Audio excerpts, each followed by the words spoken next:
Hey everybody, it's me. I wanted to take a few minutes to talk about something that's come up recently, and I've seen it on social media, Twitter, Facebook, and I thought it would be important to address. It's related to cancel culture, and I don't want to get into cancel culture because that's a huge discussion that no one's going to sit and listen to me talk to for 20 or 30 minutes. But we do have time to talk about Pepe Le Pew.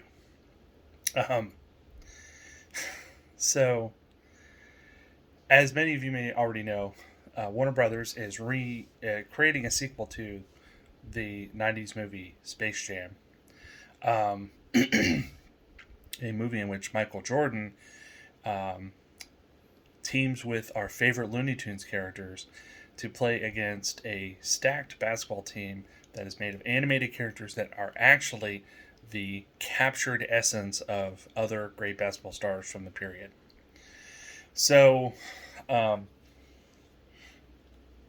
it's a cute movie, and one of the problems is that I guess at some point in the movie they were going to visit Pepe Le Pew, and Pepe was going to recount uh, this horrible incident where he now has a restraining order filed against him by Penelope the cat. So, one, Space Jam is a movie for kids, and while the sequel would largely be focused toward the people who were kids in the '90s and watched and loved the movie, kids would be going to see this movie. I don't know why you want to explain to your kids why Pepe Le Pew has a restraining order against him, or why you think it's stupid that he does. Let me be quite frank. Cartoons are important to me. Looney Tunes, specifically, are very important to me. I don't like and have never liked Pepe Le Pew. Um, the character has no personality. He has no. The character exists as a retelling of a trope more than any of the other characters. He has no value to add to a scene other than the fact that he is the parody of the French Paramour. The every Pepe Le Pew cartoon is exactly the same. And while you can say that every Sylvester and Tweety cartoon is the same, Sylvester isn't always that character. Sylvester has played other. He's not always chasing Tweety Bird. That's how the character started. That's not how the character ends up. Um, Foghorn Leghorn. Foghorn Leghorn starts one way, and they evolve the character, and he does lots of different things.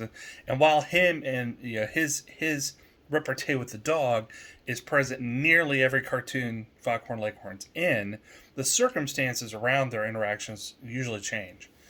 Um, every Pepe Le Pew cartoon is identical. The only thing that changes is the location.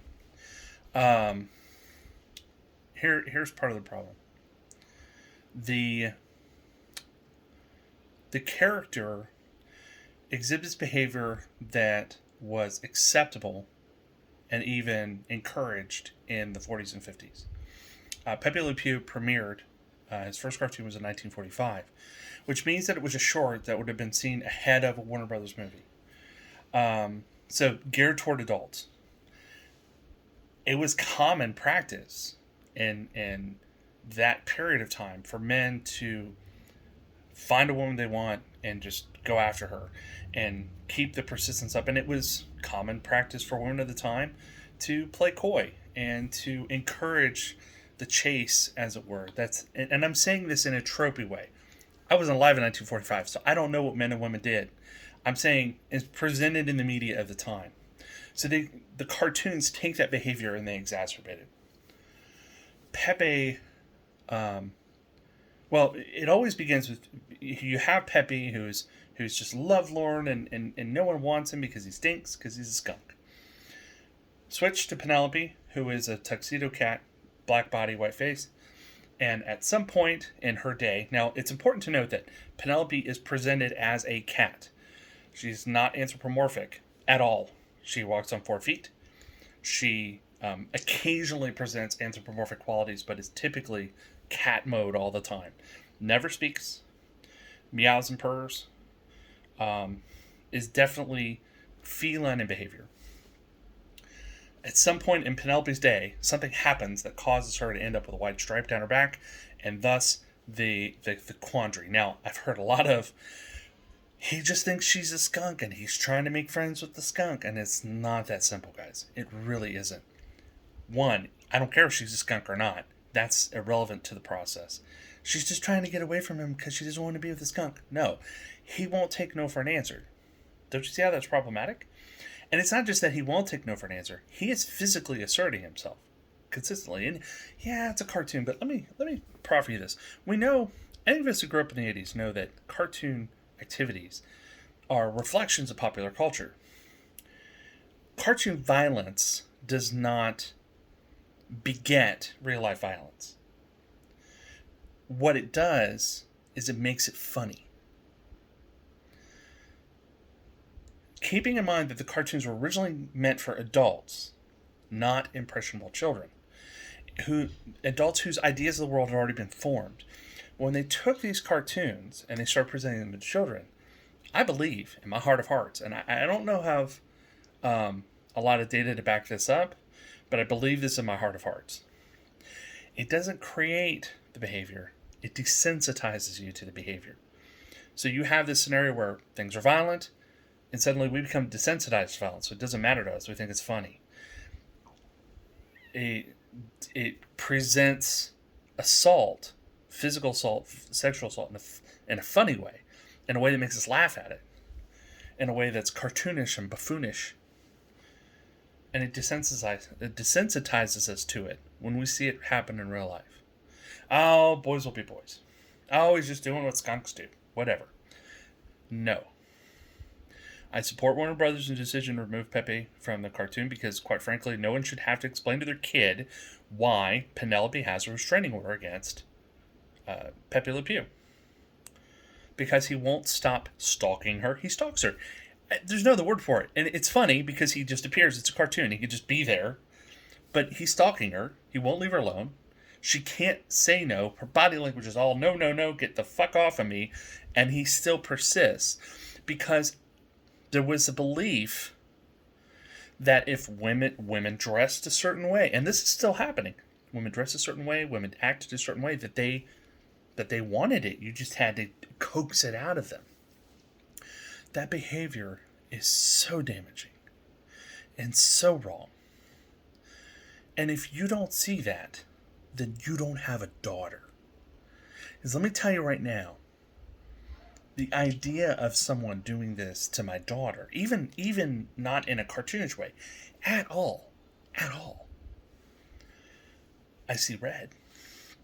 I want to kick him in the jimmy, and he doesn't even exist. Like, I want to physically hurt an imaginary, hypothetical person for doing these things to my daughter, or that people would be so desensitized to it that they wouldn't support her if she came forward and said, this guy won't leave me alone. They'd be like, oh, just give him a chance. Because that's what happened in the 40s and 50s. Oh, just give him a chance. He just really likes you. He wouldn't let me go. Yeah, he just likes you a lot. You got to give him a chance. Those are conversations that really happen. And this kind of thing doesn't... We've become so immune to it that now when we have credible evidence against someone, we still want to say, what did you do? So, I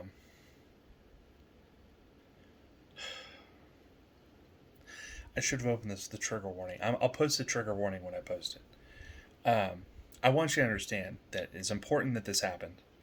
I support it happening 100%. And if you want to stand there and be like, oh, but women can go on TV and do, like I've seen some people say, I want to tell you right now that a woman should be able to walk down the street naked like a man can and not worry about someone physically assaulting her because they think that she's a piece of meat or that she's something to conquer. That's not how life works. And if you disagree with me, we can have a discussion in private, or I can tell you exactly how right you are in public. It's up to you. Now, I'm going to post this. I'm going to share this on Twitter. And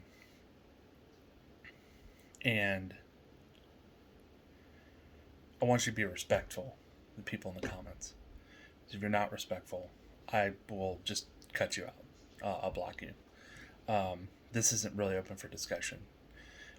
This isn't cancel culture. This is us realizing in the 21st century that type of behavior shouldn't be elevated or mocked. There's some things you can make fun of, but you can't make fun of that because it's unacceptable. So, I hope this video finds you all happy and peaceful. I hope everybody's getting their vaccines. And just be safe and be kind to one another. Thanks.